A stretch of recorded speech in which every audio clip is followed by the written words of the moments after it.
Hey, what's up, online community? And thanks for stopping by and checking out another segment of Straight No Chaser, where I talk sports and culture for fans, oftentimes with the fans.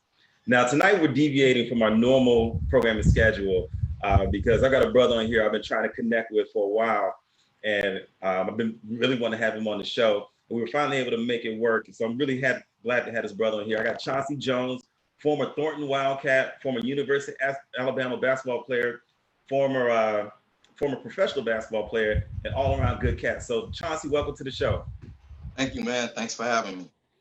Now, I wanted to have Chauncey on the show because not only is he a local legend here in Chicago, in particular the South Suburbs, but he's got a great story to share of perseverance, basketball, family, and just making sure that, or not making sure, but being able to give back to the community from which he came, and helping get back to younger people. But before we get into it, you know how we do it. You got your glasses, raise them up, grab your favorite libation. We're about to get into a Straight No Chaser. So Chauncey, you and I have talked, but just talk to the people that don't know Chauncey Jones. Kind of what's your story in basketball? How did you get started playing the game and your passion? How did you develop the passion for playing basketball and in any other sports? Well, I started my passion with basketball very young. I go all the way back to the times where you take those hangers and you just start off with, I used to take like maybe 2 pair of socks, roll them up, and then put the hanger in the door, and I started out just like that. A lot of imagination. I had a rim outside of my home. Okay. After every Michael Jordan game, after every Bulls game, I used to go out there and, work on my skills, man, try to be Mike, try to be Isaiah.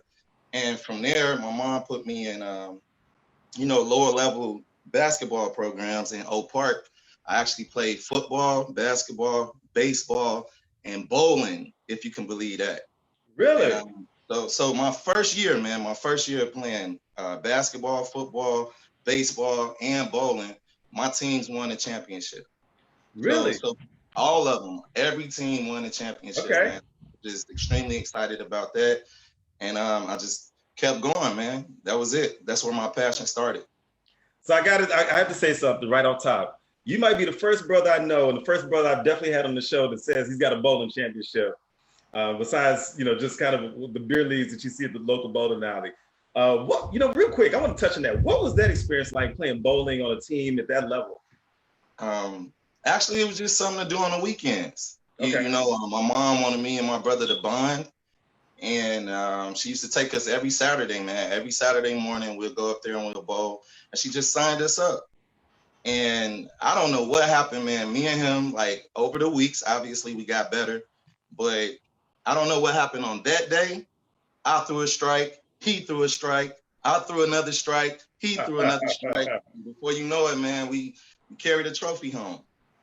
Nice. Way to represent for the brothers. Now, with that, so you mentioned that you developed your passion. And I think most ball players can relate to this. Either you had the little Nerf coat that you hung on the door, or you had the coat hanger, like you said, you bought a couple pair of socks up, shooting, work on your form, things like that. Absolutely.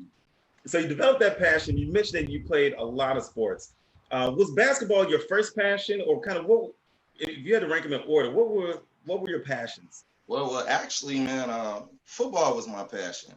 I played multiple positions. I was actually that first team that I was on, Stan. It was actually amazing, man. We went undefeated and unscored upon. Like Really? everybody got a 0, man. And Coach Amon just instilled discipline in us right from the gate.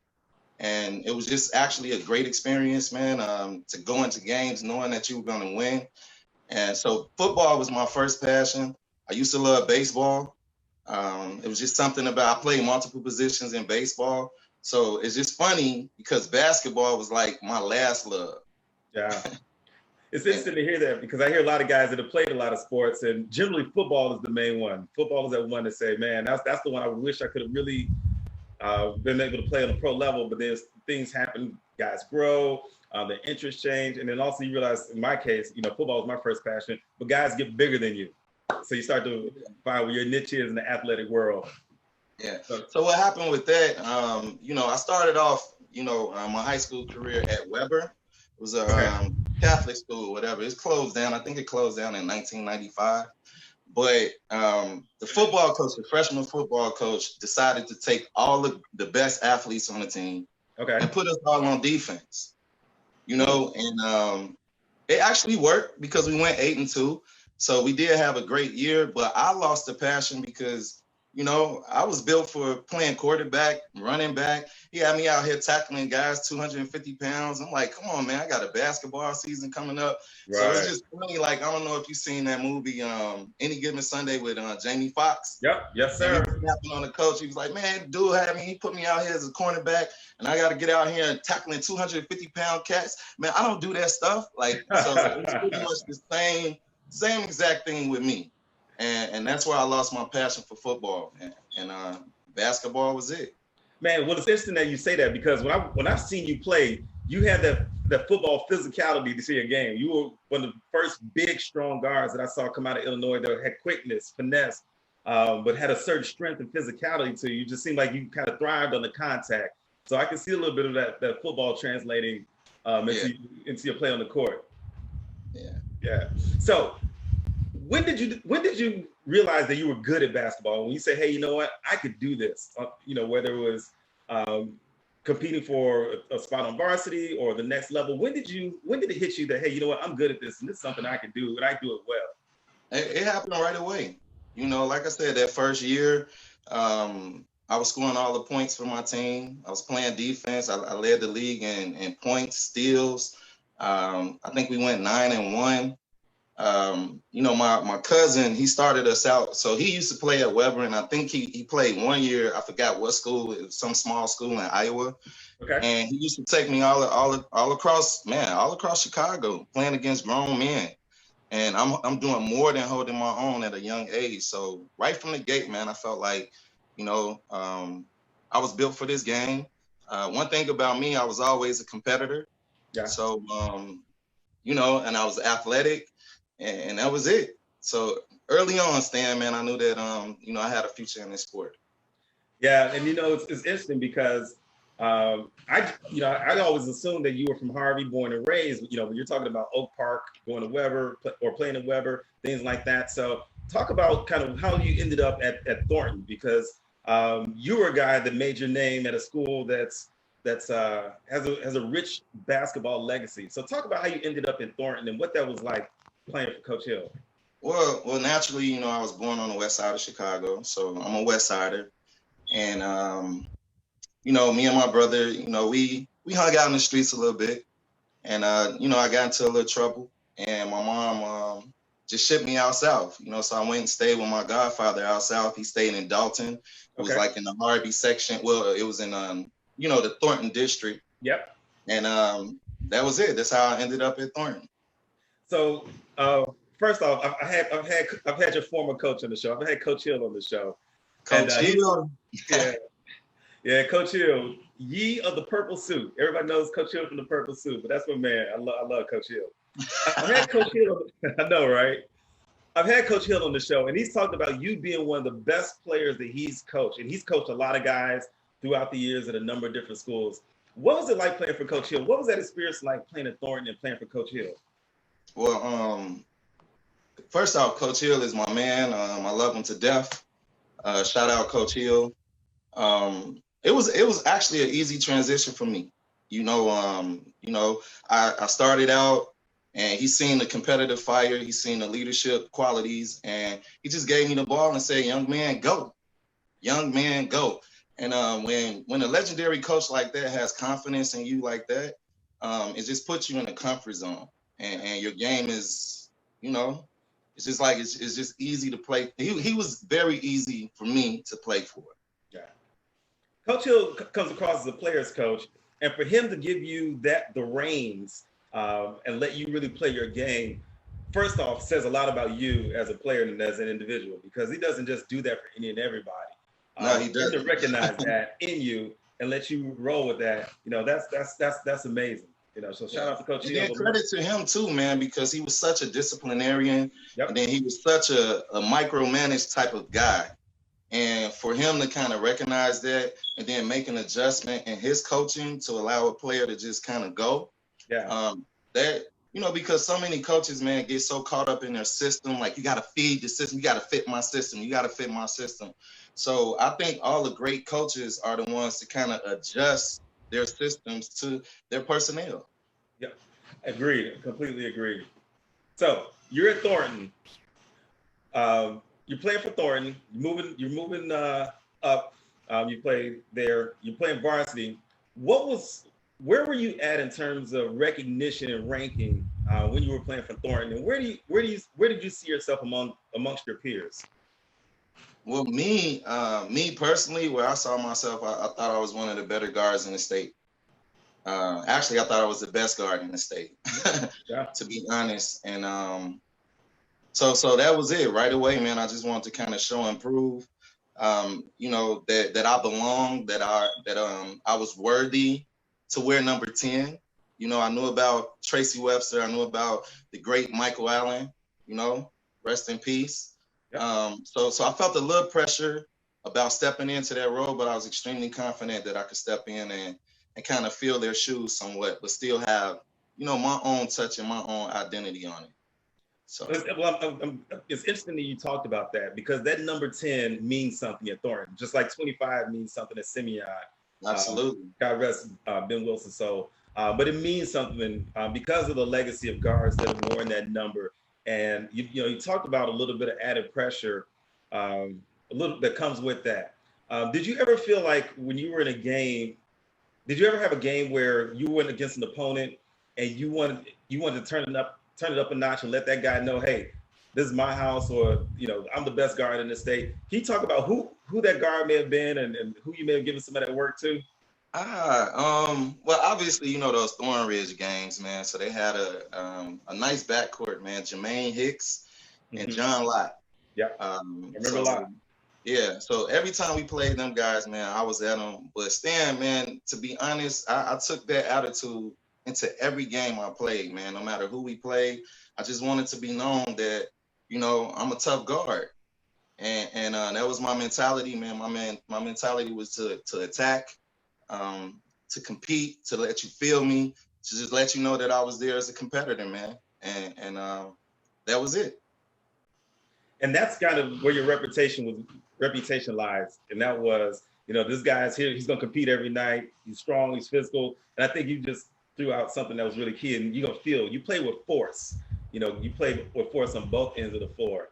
And I saw that when I first saw you play at the Pro-Am down at IIT. I mean, there were names down there. You weren't backing down. I saw you play with a certain level of tenacity.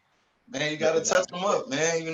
Like just going up and down. I want to feel that hit. I want to feel that pain. I want to feel that burn from my chest for playing so hard and understanding that it's a second win out there for me.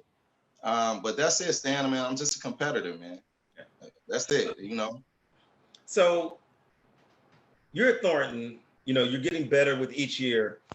There was something that happened within your family in which you had to make a decision and kind of change your basketball trajectory a little bit. Can you share with our viewers what that experience was and what that was like? Because I don't think everyone understands kind of what transpired and how it impacted you from a basketball standpoint. Yeah. Well, it was a situation with my brother, and it just happened. Like we thought he was going into the hospital for like a routine checkup. He said that his knee was bothering him, and then I think like 3 days later, he could barely bend his knee. So my mom took him into the hospital, and she actually called me into the hospital later that evening. And as so I come into the hospital room, and I see my brother laid out with tubes all out his arms. I was like, what's going on? So they kind of took me to a private room and sat me down and told me that he had leukemia. So, we had our moment. And I say, so what does that mean? Is my brother going to die? Because we were very young, man. Like he was 14, I was 15. I was scared. I was crying. And they were saying it's not a complete death sentence yet. There's some precautions that we can take. There's some things that we can do. And one was in the form of a bone marrow transplant. Okay. And my parents have been tested for it, and their test came back negative. And obviously, I took the test. And Stan, when I tell you that it's rare to find a match in your family, the doctor said that I was a perfect match. Oh, wow. So they said that, like medically, if they took my head and put it on his, vice versa, they couldn't tell the difference. Really? Yeah. So I felt like that was awesome. And then followed up with that, my mom, they never forced the decision on me. They were just like, we understand that you have a future in basketball. This is totally, your decision. And I just stopped them right there, man. I was just like, look, we talking about basketball or my brother's life. I could care less about basketball at this point. So to let you know, man, it's by far the best assist that I've ever thrown out. And my he's completely healthy right now. He owns his own trucking company. Just the will to live in terms of some of the stuff that he had to go through, and that fight and that push, man, is just something that I'm gonna cherish and take with me, man, no matter what. If he can make it through that dire straight situation, man, some of the things that I go through is nothing. Well, first off, kudos to you at such a young age being able to make that decision, because that's not an easy decision to make. Or I can see where it can be challenging in terms of just thinking through it and a lot, but being able to just acknowledge and say, hey, I'm doing this for my family. And, basketball becomes secondary, even though you were moving up and getting better each year. So first off, kudos to you and shout out to your brother, just his help. Thank you, man. I appreciate it. Yeah. Can you talk about, so that happened in what, your junior year? My junior season, yeah. Junior season. So can you talk about the impact that had on you on and off the basketball court and how it may have affected your game during that time? Well, it affected me quite a bit. I mean, I remember being in class, because at first, I kind of dealt with it and, just like, okay. And then it hit me later, like I'm in class and then I just broke down, man, in school. And, my teacher was like, go in the hallway, take some time or whatever. But, just thinking about, because every time that I came to go visit him, after the chemo, after some of the treatments, he looked different. Yeah. Sometimes I see him, man, and then he didn't have eyebrows, he didn't have hair. His whole complexion was darker. It's just something. It was certain times where he was only up for a couple of seconds and then he just instantly fall asleep. Man, he was just going through a whole lot. And me and him were extremely close, so it affected me that way. The physical part. After I had the surgery, I was right back in practice like a week later. But, still to this day, I have some stiffness and, I have the scars to kind of show. But I embrace it, man. If this was something that I had to deal with for my brother to continue his life, I'll do it 100 times over. Yeah. Amen. So now, you've gone through your junior, senior year.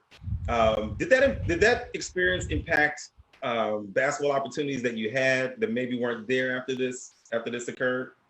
No, it didn't. Because like it really didn't affect my play. I mean, outside of a little pain, I was still able pretty much to do what I wanted to do. Okay. Still get to my spots, still play physical, still take my shots. That didn't affect me at all. Just thinking about some of the stuff that he had to go through, some of the side effects, because mentally for a while, man, like he was highly upset, because this was a guy, just like I was sought out across the country in terms of basketball. He was like that in football. Okay. So his career pretty much, cancer kind of took his career, man, and it was an adjustment for a bit, man. For like 5 years, he was talking about I didn't want to live, and I was like, man, we did all this to push through. Like, I don't want to hear that talk from you, And so it was a trying time, man. It was tough. Yeah, I can definitely see how that can take an emotional toll on you. But yeah. So you go from Thornton, and now you didn't go the traditional 4-year college route right away. You ended up going to junior college. Yeah.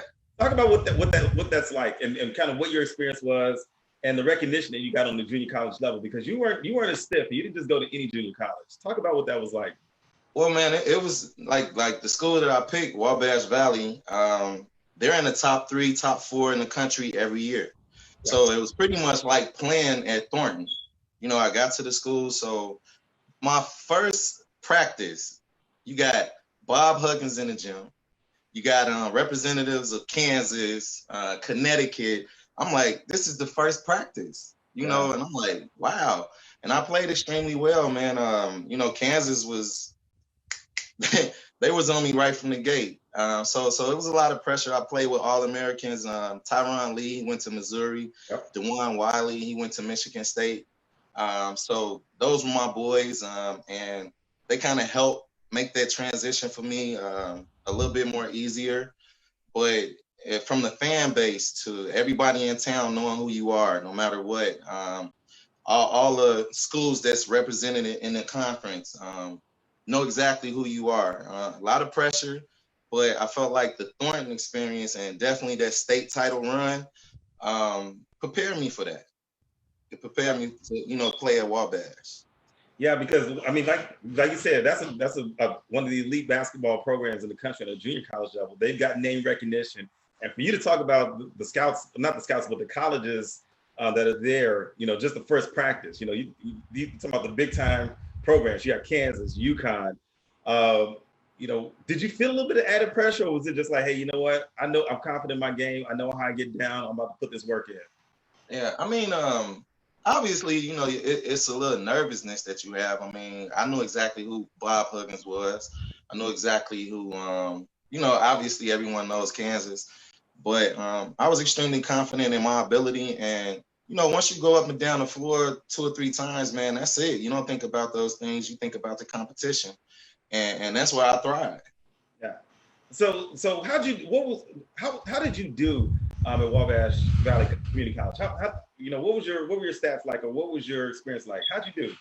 Well, let me see. So I made All-American. I was a regional MVP. We went to Hutchinson twice. So we won regional 24 2 times in a row, back-to-back trips to the national championship. Averaged like 16 and 7 my sophomore year. My freshman year, averaged 12 points. And we won a lot of games, man. I think my tenure at Wabash Valley in 2 years, I think we were 64 and 7. So a lot of winning, man. You know, a lot of other guys signing off, going to big time universities. So it kept you inspired to keep working hard, and you just knew that you were in the right spot. Yeah. So I did extremely well, man. At Wabash Valley, extremely well. And I think that says something, because a lot of times people get caught up in, oh, I've got to go to a 4-year university, or I've got to go to Division I, you know, but you can still go an alternate route, still end up there and have a very prosperous amateur career, you know, because you talked about being All-American, you talked about being regional MVP and the other accolades. And also, I think more importantly, part of a winning program. So you're able to be around a winning culture, work ethic, attention to detail, things like that. So, you know, that's good that you were able to share that. Thank you. So, Wabash Valley, you know, things are winding down. Sophomore year, you're All-American. You guys going to the national championship or national tournament. What was the next step? Who came a knocking? You had these scouts at your practices. Who came a knocking at your door? What 4-year universities? So, I mean, I had everybody across the country. So I'll just give you my top 5. I had Connecticut, Purdue, Maryland. I know Maryland was in there, Wake Forest, and Virginia. And I verbally committed to Virginia. So at that time, man, I guess they were in a transitional stage to where, so Jeff Jones was the coach who recruited me. The AD fired him that same year and didn't honor my scholarship. So I'm sitting here now thinking that, hey, I'm a Cavalier. I'm going to the ACC. You know, Virginia was a team that I've always wanted to go to. It was a school that I've always wanted to play for, mainly because of those orange uniforms. And, you know, I'm stuck smack dead at square one again. You know, Connecticut moved on, Purdue moved on, Maryland moved on. And I'm sitting in this window of like, okay, I still want to go big time. I don't want to settle. And then Alabama came. You know, the head coach came. He talked to me, and At that time, I think they had like seven straight seasons to where they had a NBA draft pick. So I felt like, you know, it was possibly the right move potentially for me. Went down there and on my visit, like what I seen and like what I was hearing, and that's it, man. At that point, it was just like, okay, the SEC, ACC, there's really no difference. I want to go big time, and I signed, man. And I like telling this story, man, because 2 days later after I signed, man, Kansas came in with an offer. Wow. So I was sick, bro. But, you know, it is what it is. Yeah. You know, I just felt like Kansas probably would have been a better situation for me. I mean, they did have Paul McPherson. No, not Paul McPherson, but Paul Pierce. Yeah. Ray for the Friends, but they had no point guard that year. Oh, man. Okay. They were 1 game from going away, you know, going to the Final Four. So, you know, I think about that, but, you know, it is what it is, man. You know, Alabama, you know, roll tide. I see you rocking. You know, for those of you at home that can't see what Chauncey's got, you know, he's got his Wildcat gear, got his Alabama, and he's got his Flames, which we'll talk about a little bit later. His Flames AAU team gear and apparel. So he's repping it all tonight. So shout out to all my stages of life, man. I'm repping it, man. So you're deciding that you want to play in a major conference. That's what it sounded like, because right now you have schools for the Big Ten, the ACC, the SEC recruiting you. Sounds like you want to go big time. Let me ask this question. When you go on a visit like that, I've never had that experience of going on I've been to these universities, I've talked to the coaches, but in a different capacity, but I've never had that recruiting experience on that major level. What goes into the decision-making in terms of, I mean, what are some of the things that you look at in terms of making that decision of selecting a major program? Is it coaching? Is it the school? Is it the campus atmosphere? Is the prospect, the potential to go pro? What is what are the main factors that help you in that decision? I think it's all of those things. You know, the culture of the school, the graduation rate, what coach you're playing for, how the team done last year. All those things go, and how do you fit in with this school? All those things go into the decision process. But, you know, for me, and I tell you, Stan, man, whether you go to a Big Ten university, SEC, ACC, they're all the same, man. It's big time. You know, everybody in the town gonna know exactly who you are. You know, the fan base is crazy. Yeah. You know, professors know exactly who you are. They mess with you in class, you know, so that's it, man. It was just an awesome experience for me. You know, playing in front of, like, I played in the SEC tournament, man. We played in front of 60,000 people. Wow. And that was amazing. And just to know that you can make that adjustment, and just to think, wow, I got 60,000 people watching, and then, you know, thousands of others watching on national television, and to be able to kind of calm yourself in those moments. I think it says a lot about who you are as a person, you know, and I needed that experience. So you played in the SEC. Was there any type of trepidation or not hesitancy, but nervousness playing against some of those major name colleges like your Kentuckys and your Auburns? You know, when the first time you're stepping out on the floor on the court, you know, was there any butterflies, any nervousness? Or was it well, you know, before, no matter who you play, man, and no matter who you are, you know, you're going to get nervous before basketball. And I call it, you know, that's a good thing for me. Yeah. But, you know, I was looking for all the smoke.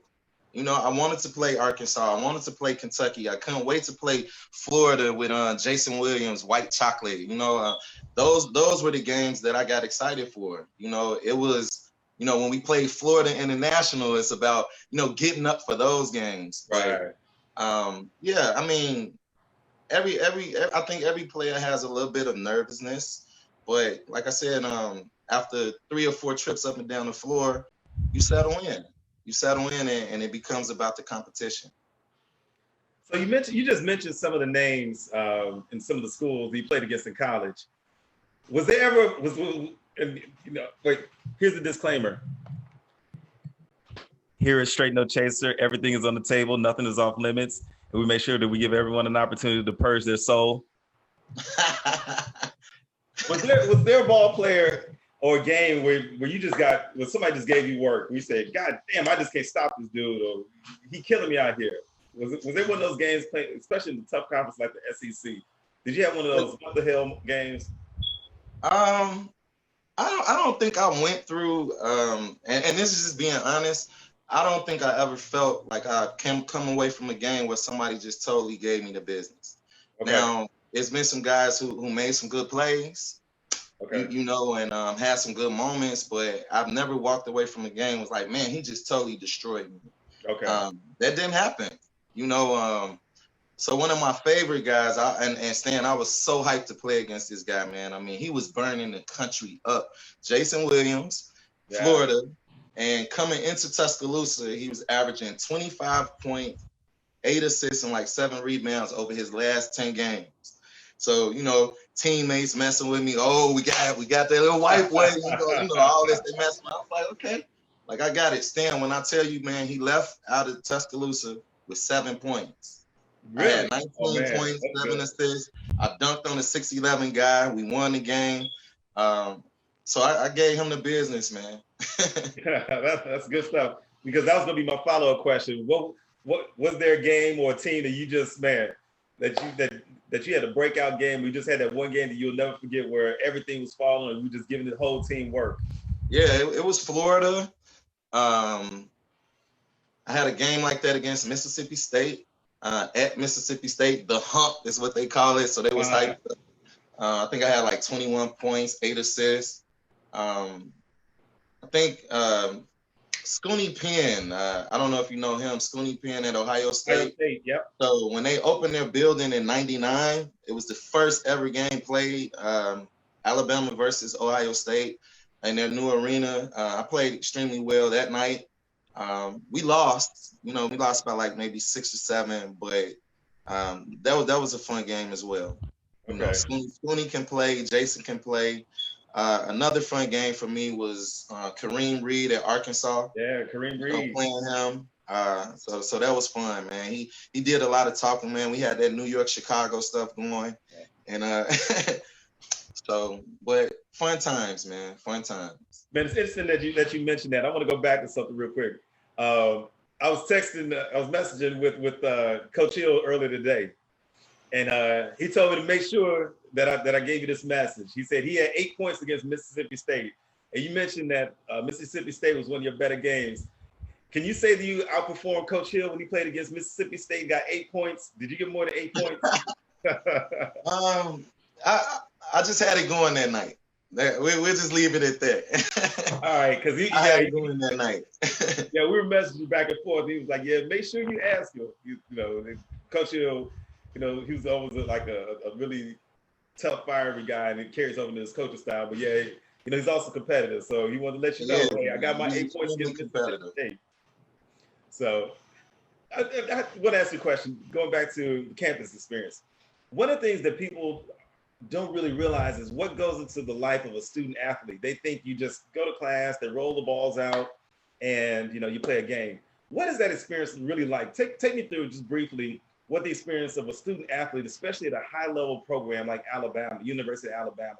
What is that experience like? Well, I'll tell you what, man. You know, and I tell my younger kids all the time, they have your whole day. You know, from 6 o'clock in the morning to 9 o'clock at night, you have a schedule, and this is Monday through Friday. And some people are just not ready for that. So, you know, I'll take you through a day, 6 o'clock morning workouts. So we'll go from like 6 to maybe 7:30. From 8 to 12, you have class. 1 o'clock, you have your lunch.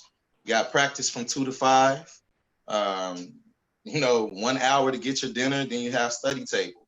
And guess what? 6 o'clock is gonna come right away. So you better get your sleep. And so they have your whole day booked, man. They have your whole day scheduled. You know, they have people that's watching you. Yeah. You make sure that you know, doing exactly what you need to do. But they also have people that's there in place to help you as well. So that's it, man. I mean, once you go to a university like the University of Alabama, It's just like checking into a regular 9 to 5, man. I mean, you have so many responsibilities. It is a job, man. Like it truly, truly is a job. That's why I tell all my kids, to cherish the childhood moments, because those are the moments that you have to look back, like when, your coach cussing you out and you tired of hearing this, and he's like, man, this is not what I thought it would be. Yep. You have to go back to those moments and to understand why you're doing it and where that inspiration came from. So, having an excellent childhood is so important. Yeah.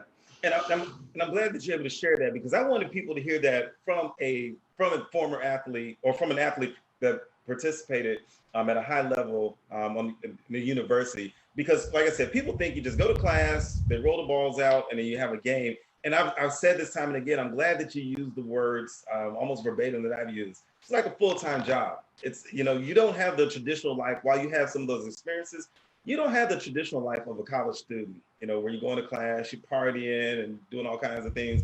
I mean, yeah, you might have some downtime, but, really there's an obligation and a structure in place for you as an athlete in the program. And not a lot of people understand that.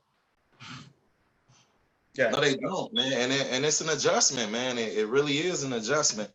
And it's not for everyone. It's not. I mean, it's been so many guys that I've seen get sent home because they just couldn't cut it. They just couldn't cut it. They're like, so when they tell you that practice started at 2:00, practice starts at 2:00. You don't get to the locker room and get dressed and start walking on the court. So it's some guys that if you need treatment, or if you need to be here, you have to do all those things at 2:00. We rolling the ball out. We going through our first segment of practice. Yeah. So under that structure, man, I mean, you learn as an individual how to set your schedule. You learn the importance of being on time. And so like if I had a 2:00 practice, man, I was in the locker room at 1:15, ready to go. Coming out, getting some early shots. So it's just it helps you value the importance of your time. Yeah, pretty much. Great point. So you're at University of Alabama. You didn't get drafted. So your 4 years of eligibility are winding down. What were your thoughts about what you want to do beyond University of Alabama and graduating? What take me through what that felt like? Where it feels like there's a finality to it as far as your amateur experience. Yeah. Well, I wanted to kind of continue to push the dream. So I played in Australia and Mexico for a little bit, and then played in some lower level semi-pro leagues, and it just didn't take off the way that I felt like it should have taken off for me. And I didn't want to be one of those guys that kind of tried to chase a dream for 10 to 15 years beyond your point. And then you have to just wake up one day and like, what do I do? So I just started, I worked corporate America for a little bit. I started taking little odd jobs here and there. And, I always talked about going into business for myself. My father has been an entrepreneur his whole life. So, I come from a family that had like maybe 2 or 3 business owners. So I knew eventually that's where I wanted to kind of shift to. But pretty much that was it. Chase the dream as long as, I feel like I was healthy enough. But if nothing popped, then, just be okay with, all right, man, you played well, you made it to a extremely high level. Be cool with that and move on with your life. A lot of people don't, a lot of basketball players, Stan, just like I do. Some of these guys, man, have kind of lost their minds, man, because, they had these heights and they weren't able to kind of achieve those things. And then they didn't know how to move forward. I always had a plan to where, basketball would get me to a certain point. Well, I always knew that eventually that I would have my own company. You hit it right on the head. So many guys, especially when you're an athlete, there's a certain structure. Your body is used to a certain rhythm, especially when it's seasonal as it relates to playing sports and things like that. So for you being able to recognize that and not, like you said, pursue it because, first off, I give credit to anyone who's able to get paid for something that they enjoy doing. I don't care if you're playing in another country or if you're playing semi-professional or in a minor league or an amateur league. If you are getting paid, I consider you a professional. Not everyone can earn a check playing a sport. So I consider you a professional if you're earning a check, no matter what level you are. And Absolutely. for you to be able to do that, that's tremendous. And recognize that, hey, just because, you're not earning an NBA check doesn't mean that you're not a professional. Yeah, I mean, look, man, all of us not going to go pro. Some of the guys that didn't make the NBA, were they not pros? I think some of those guys, if given a chance, given an opportunity, right breaks, they probably could have had a successful NBA career. We know that it's a whole bunch of guys that's out here that didn't get a shot that can probably play at that level, But for me, basketball took me around the world. Before I was 25, man, I was in 4 different countries, every state, small town, major city, and basketball did that for me. So many beautiful historical landmarks, so many meaningful conversations with strangers, so many people or meaningful relationships that I still have right now. And pretty much that's the whole point of the college experience, man, is just to make those connections and network with people. So later on in life, like any state I go to, man, I know somebody. Yeah. And that's so comforting to know that whatever state you go to, you can pick up the phone and you're well received. And, Yeah. No, and it's funny, my experience when I talk to other players and other guys, basketball takes them around the country, takes them around the world, things that they, like I said, countries that you may not have otherwise had an opportunity to visit, make connections that you may not otherwise have been able to make. You'd be surprised at how this round ball can be so powerful beyond just you dribbling it up and down the court. Yes. So yeah, recognizing that, man, that's cool. So real quick, I got Antonio McCaskill, giving you a shout out, Thornton Township High School for life. Michael Lyden, shout out to him. He's tuning in. Wildcat for life. We got some Wildcats. Harvey Wells, stand up.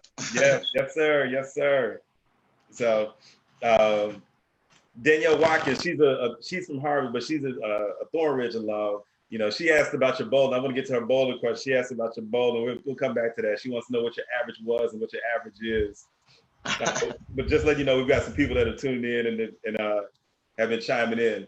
So let's talk about. So let's move on. Let's get into some of the stories now. So you're playing professionally around the world, around the country. You're rocking and rolling, and the first time I saw you was down at IIT at the Pro-Am. And I'm like, wait a minute, who is this? I'm like, who is this light-skinned dude bullying? First of all, light-skinned dudes don't play bully ball. I don't know, that's a code, So shout out to my boy David King, because Dave is always team light-skinned. He's always like, man, yeah, light-skinned ball player, I'm taking it with me. I'm making the OG call. I'm going Bobby Johnson. I'm taking it with me. So, we're down at IIT, and I'm like, man, who is this dude? I mean, they couldn't keep you out the lane. You physically strong. You drawing and ones. You looking like, get off me, little fella. What was it like playing at IIT? Because I've been to the Rucker. I've played in the Pro-Am in St. Louis at WashU, but I don't think there's any environment like IIT. Tell me, what was that experience like playing at IIT? I mean, it was an awesome experience, man. I mean, for me, I felt like I needed it because I felt like Alabama didn't go the way that I wanted it to go. But here was my platform. So IIT was my NBA to me. You playing against Chicago greats, Juwan Howard, Antoine Walker, Sean Marion, all these names. And, it's either put up or shut up. Yeah. In that league, man. I mean, just the energy, man, from all parts of the city, man, coming up, man. And, so if you're not a competitor, you don't need to be in that type of environment. Yeah. So it was perfect for me. I was playing for a team, Cole Black, Carl Harris. And, his philosophy was simple. Put the ball in the basket. It's like, you a scorer, go right at him.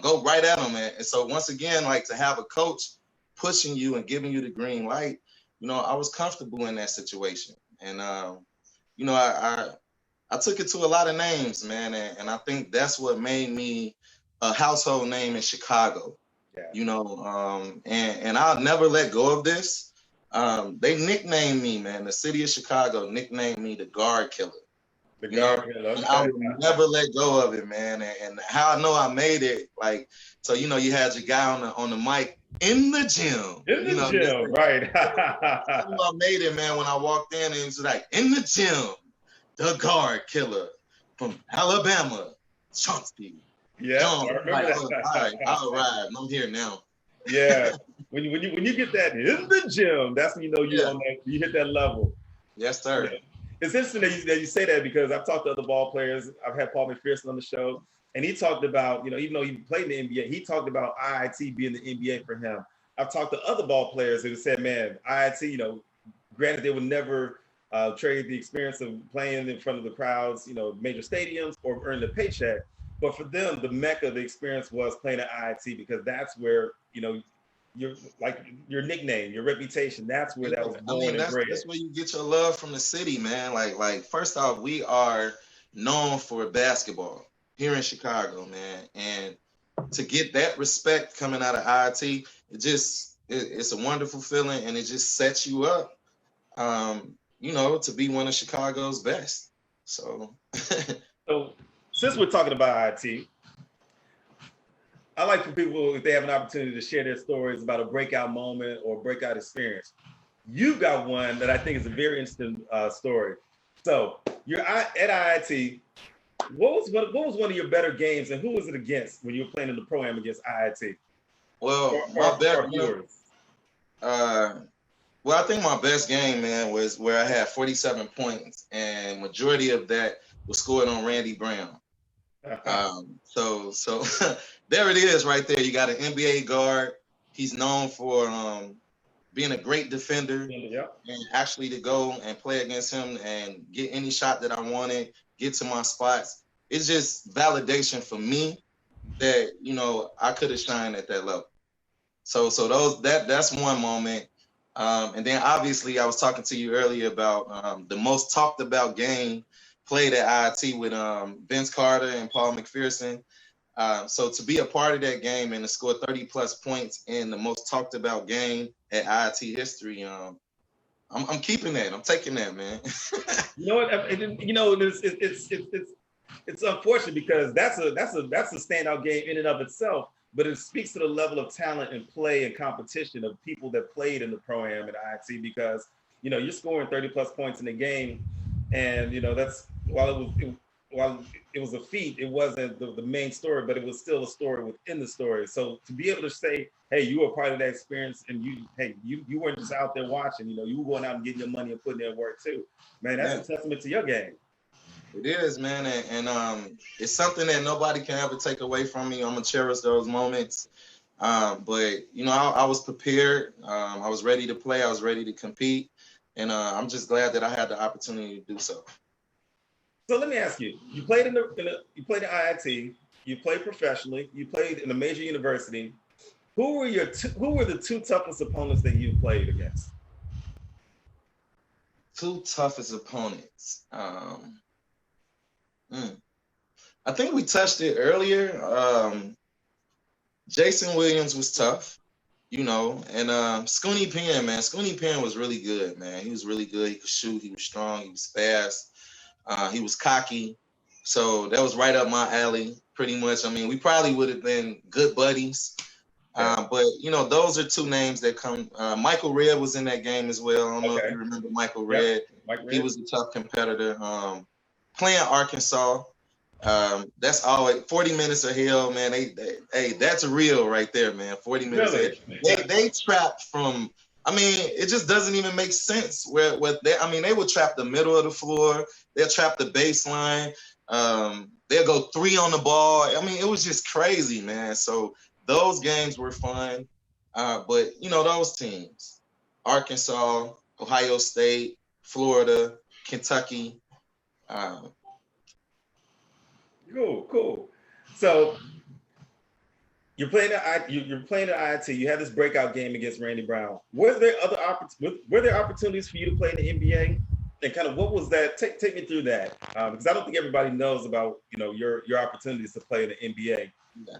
Well, I had well at the time I had an agent, Todd Lansky, Infinity Sports, and after that program, man, he started getting calls, man, and I was set up for a workout with Toronto and Seattle at the time. And that weekend that I was set, I played at IIT. That weekend that I was set to fly out to Seattle, I sprained my knee and never got the opportunity of, kind of, playing at that level ever again. So it was kind of frustrating because I felt like I did have the talent, but overall, man, I'm grateful for the experience. Yeah. Yeah, and I think I think being able to share that, sheds a little bit of light on it. It just seems as if it was preordained, while you were competing and playing, that you were preordained to choose to be on the path that you're on now, which I want to talk a little bit about. So right now, of course, obviously you're not playing professionally, but you've used those tools that you've learned as a basketball player, and then also the experiences that you've seen with various coaches to give back to the community. So talk a little bit about what it is that you're doing now in terms of your business and how you're giving back. Well, yeah, my company name is Ball Like Me Sports. And what I do is just train athletes, and I try to share with them the importance of learning their craft and being coachable, because those are the main things. I mean, if you set your mind to do something, then you need to know about that particular industry. Yeah. So that needs to be your main focus, and you need to work hard. But at the same time, you have to have a great attitude about being likable in that sense. And so that's my ministry, if you will, and that's the message that I want to relate to some of the kids. So I have 7 AAU teams. I've trained over, I've trained over thousands of Chicagoland kids, and like I said, man, it just seems like it was ideal that I was going to come to this point. And I love it, man. It's probably the best decision outside of, having a bone marrow transplant for my brother that I've ever made. Yeah, and one of the guys who watches the show all the time, shout out to my man Vaughn. He was talking in reference to the kids that you're working with, things like that. He's like, you mentioned that they have to be coachable and want to learn. So do you have those challenges with parents and kids that feel that they're better than what they are, or aren't as receptive to coaching or engagement? Or if you had to have that experience, I'm sure with over 1,000 kids, You knew exactly what to ask with that, man. I mean, parents and kids thinking that they're better than what they really are. It's probably the toughest part of doing this. Dealing with unrealistic parents, not being able to take constructive criticism. Yes. And then dealing with the superstars. Stan, I don't like coaching the superstars, man. I don't, because I'm a developer of talent. I am a trainer, man. Like, I could teach kids who don't know nothing about the game and really instruct them and set a structure for them to where they can actually turn out to be pretty good ball players. So, like, once you know and you have that type of element, you don't deal with other kids, man. And I still have some of that competitive fire a little bit. So, I kind of look at some of these guys and I'm like, man, when I play, man, I'll kill you, man. Like stuff like that. Right. So, I still have that little edge a little bit. So, I don't take it from parents. I don't take it for players. I don't like players who are not coachable. I don't like parents who bring their kids to me to train and then try to micromanage me. So I nip that stuff in the bud, and they're out of my program right away. I just don't deal with it because I don't have to. And I know what it takes, man. I'm gonna stand on that. I played at an extremely high level. I feel like I should have been a pro. So I'm not gonna take, some of that crap, man. Good. That's the hardest part of this, man, is dealing with, unrealistic parents and, big time quote unquote superstars, man. Shout out to you for having confidence in yourself and confidence in your program and your craft, because I've seen so many times where coaches kind of give in to parents, or they kind of cater to the superstars, or I should say the elite players, and they compromise who they are and who the program is at the behest of trying to, satisfy this parent or this family. So shout out to you for being able to recognize that and being confident enough and kind of nipping that in the bud, because I know that's one of the things that turns a lot of coaches off in wanting to coach and can be frustrating. It is, man. I mean, that's it. I mean, it's just like you said. I'm extremely confident in my ability. I feel like it's proven. I have the track record to show it. So I'm gonna stand on my grounds. Yep. So, you're coaching. You said 7 AAU teams. 7 AAU teams. Yeah. Okay. So let me ask you this, kind of moving the conversation into a different direction, but it's more pertinent to what's going on today. How has the pandemic impacted your coaching, your training, and your expectations for your players? Has there been a change? Are you doing things that are more adaptive to meet standards and protocols and things like that, or kind of absolutely.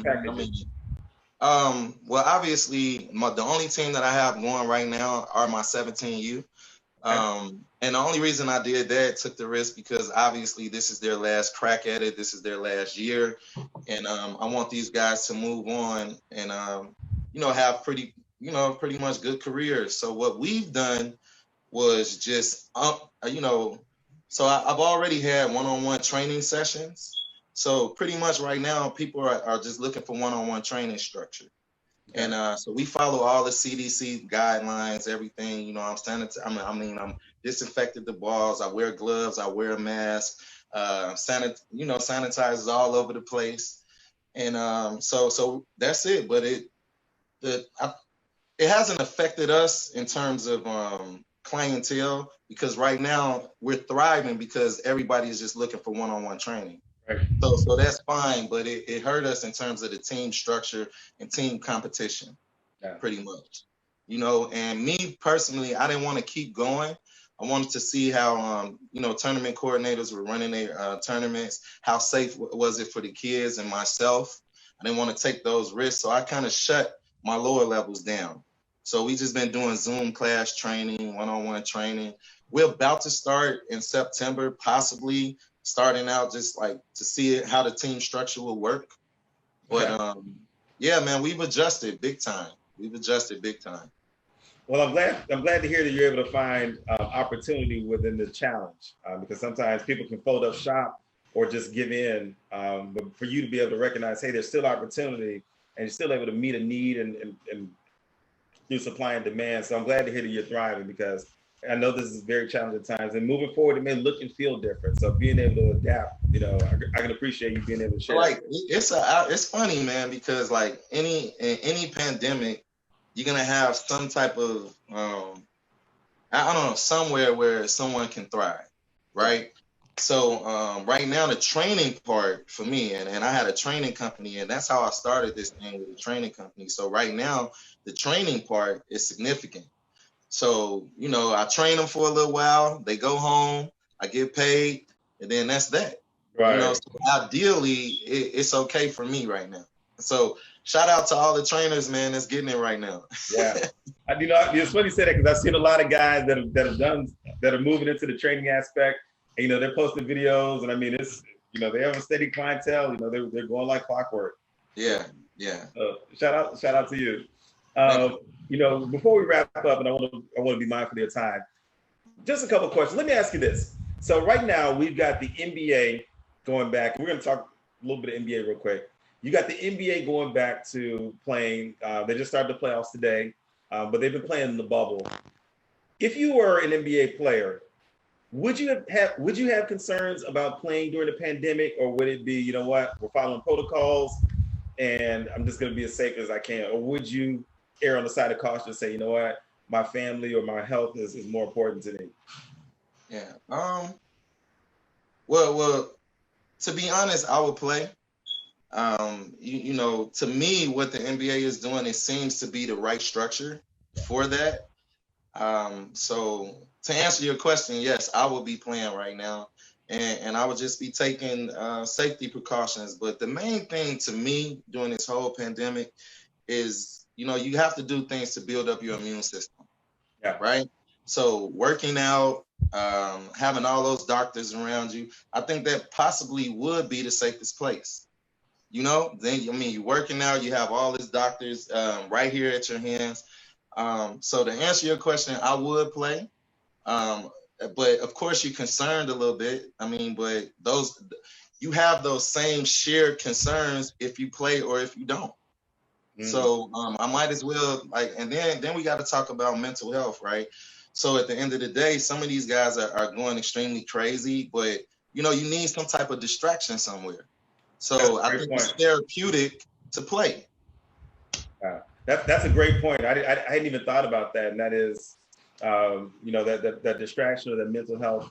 And for many of these ball players and athletes, this can be said about most people across the country in terms of going back to work, but having that sense and feeling of normalcy added to their life to help enhance and help with their mental health. I hadn't thought about that as it relates to basketball players. You just think about the ones that have these mega mansions, and you see them doing stuff on their acres of land with their kids. But, for the average ball player who's not making that money and who needs this and is used to this structure, Absolutely. I can see that. So with that, what have been your thoughts about what you've seen as far as the play in the NBA bubble? I think it's highly competitive to me. It was a necessity. I felt like the world needed it. But these guys are competing, man. Shout out to Devin Booker and the Phoenix Suns. Yeah. Damian Lillard, he is just playing. And I think the Lakers may be in trouble. I don't know. I think they will win the series, but it's not going to be as easy as everyone thinks. Yeah. But these guys are playing at a highly competitive level, man, and I think it's good for the sport. I think it's good for us. So I like what I've seen from the bubble so far. So with that, I've been having this discussion with friends as well as people I talk to on social media. There's no crowd. I know they try and pump in the artificial crowd noise, and they've got like the virtual background with fans, things like that. But I've seen an uptick in scoring. Now, your elite stars are going to put the ball in the basket. They're going to get money. But you're seeing a lot of guys, who traditionally have been in the role of role players, have 20 and 30-point games. I'm looking at TJ Warren, who's out there getting money. Now, he's cooled off a little bit, down the stretch, but you see guys like Thomas Bryant out of Washington, shout out Thomas Bryant, good player. Same thing with TJ Warren and some other guys where there's just been an uptick in scoring. Yeah. Do you think that role players, and my prediction was that you would see role players excel a little bit more in the bubble because I think there is something to be said about the added pressure of fans and energy created by people in the momentum. Have you noticed that? Or do you think that's something that's imagined? It's funny that you brought that up because I told people, I was like, shooting percentages, I believe, will go up because you will have that huge backdrop, right? And then it's another situation of where it becomes like it's a feel like you're playing in practice. So we already know, you got practice players and then you have gamers. Yeah. So I thought that play will go up, and then obviously less pressure, no doubt. Some people can't play in front of those packed crowds, and it does affect you. And so I do believe that, no fans, less attention, to that. Yeah. So I thought that performances would be, on a high level, no doubt about it. And it's interesting that you say that because I've often compared it to a controlled scrimmage, where you bring in the officials, and you got, while it's competitive, like you said, all those things can impact the player. We've heard about guys who light it up in practice and then the lights come on and they can't make a shot, they can't dribble the ball or anything like that. Absolutely. So that's what I compared it to, like a controlled scrimmage, guys out there and they're confident, but also on the flip side, I have also seen, I look at a guy like LeBron. There's been talk of his struggles in the bubble. And one of the challenges for some players is they feed off the energy of the crowd. And they make a basket or they draw an and one, they get a charge or they grab an aggressive rebound. They're looking for that that energy and that adulation, and it's just not there. So for some players, it has to be self-generated motivation, so to speak, self-generated energy to maintain that level of excellence. And I think that I'm seeing that with a number of different NBA players that are out there. You know, what are your thoughts on that? That could be true, man. I mean, like it's just like you said, it's energy, right? So I need something. Is this guy talking crazy to me? You know, do I look in the stands? Do I see my mom? Do I see my wife? So you know, you're right about that. You know, I think that element is true. Even though I think LeBron is going to be ready to play, he's going to be ready to compete. But he definitely strikes me as one of those guys that feeds off the crowd. Yeah. So I mean, it's just, hey, you know what? We just got to adjust to it, man. They had the right theme, a whole new game, no doubt about it, man. They classic on that. It's definitely a whole new game. Yeah. I will say one thing that came out of the bubble that I do like, as far as structure, and I like the play-in. You know, the eight and nine. You know, so if they're within 4 games, and they play for that last spot. I do think there's some value to that because it gives hope to teams that are kind of on the cusp. Then also it can discourage tanking, you know, which I think hurts the game as well too. Right. You know, knowing if you're within striking distance, you do have an opportunity to still make the playoffs. Right. Yeah. So, all right, before I let you go, and again, I appreciate, you know, you coming on and sharing your story, excuse me, and, you know, being candid, and being raw with your responses and sharing it with people. I like to do a thing I call rapid response. So I'm gonna say something, and you give me the first word that comes to mind. All right. All right. Chicago IIT Pro-Am. Dope. Okay.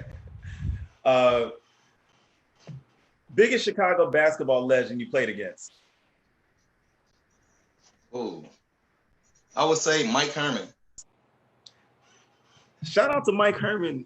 Shout out to Mike Herman on Straight No Chaser. That's one guy who just doesn't get enough props, and I'm gonna have him on the show soon. I'm gonna work to get him on there because I think he's much like yourself, man. He's got a great story to tell. That guy was a beast.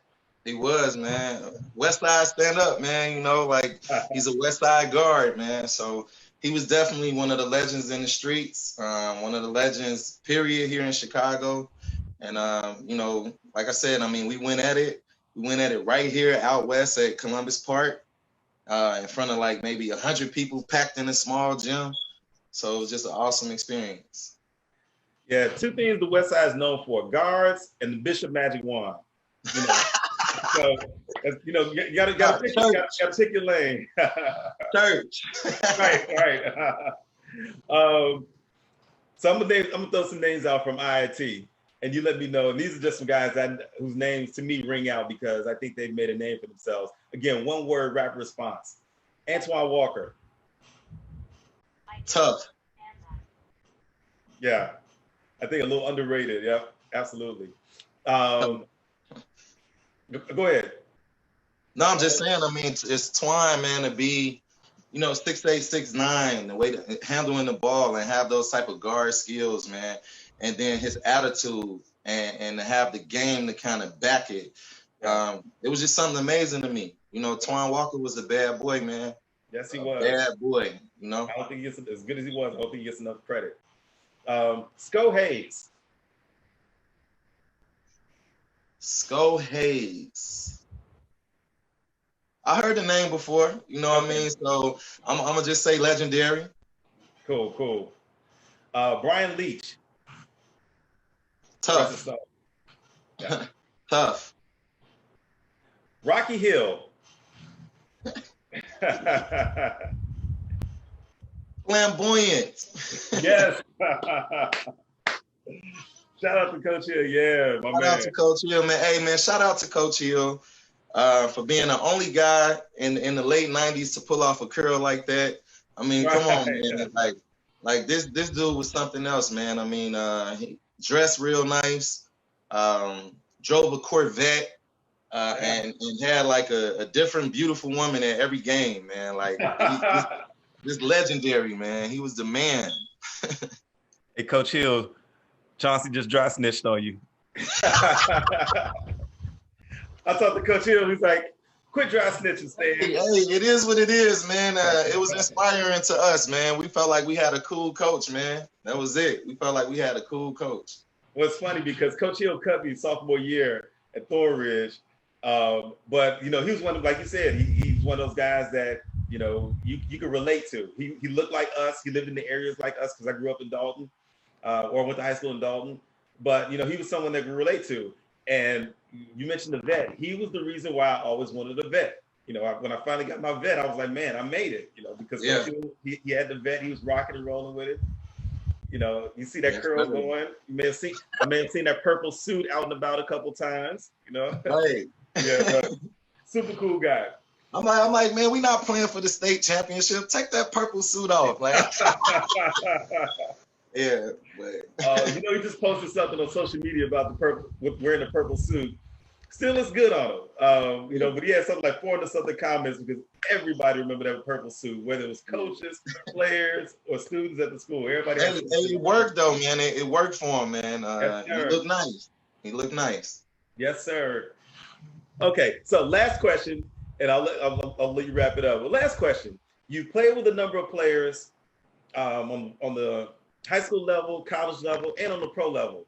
You're running point. Who are 4 guys that you've played with that you taking a battle with you if you had to play a hustle game for $100,000? Who are the 4 guys you're taking with you in the battle? So I can combine them with IIT or just Thornton. You know what? It could be. Let's leave the IIT. Let's leave the IIT group out. Okay. So I'll go with obviously myself at the point. My 2 guard, I'll go with Brian Williams from the University of Alabama. And Demetrius Alexander as my 4. I got to go with Str8, man. I'm going to put Str8 in there. He's a competitor. We always win. So Str8. And I will go DeJuan Wiley. Wabash Valley, my center at Wabash Valley. And trust me, man, we're going to win that game. We're going to win that game with that crew right there, man. 100 stacks on the line. So shout out to Str8. I actually reached out to him. I know his mother passed away. You know, I reached out to him, so he's someone I'm also going to be working to get on the show as well. So, but the fact that you mentioned that his name has come up a couple times. You got to get Ty on the show, man. And then another thing, I was talking to my friend Nick Love. I think our Thornton team, since we still talked about 25 years later, all of us need to come on your show, man. You know what? Let's do it. I'd love to make it happen. Yeah, man. So I'm gonna send something out to the guys, man. I'm gonna let you know, and I'll keep you posted about that. Man, sounds good. It's all love. Yeah. Well, you know what? That's dope. That right there is the best closing and wrap that I've had. So at this point, I'm gonna go ahead and end our live streaming segment on Facebook, The Straight No Chaser. All of our viewers, thank you for tuning in, for the questions, for the comments. Shout out to Chauncey Jones for being here. You know, let's go ahead and gave it to you, Straight No Chaser. Yes, sir, man. Thanks for having me, man. And hey, I love what you're doing, man. Keep it up. We need stuff like this, bro. So all the best to you moving forward. Thanks, my brother.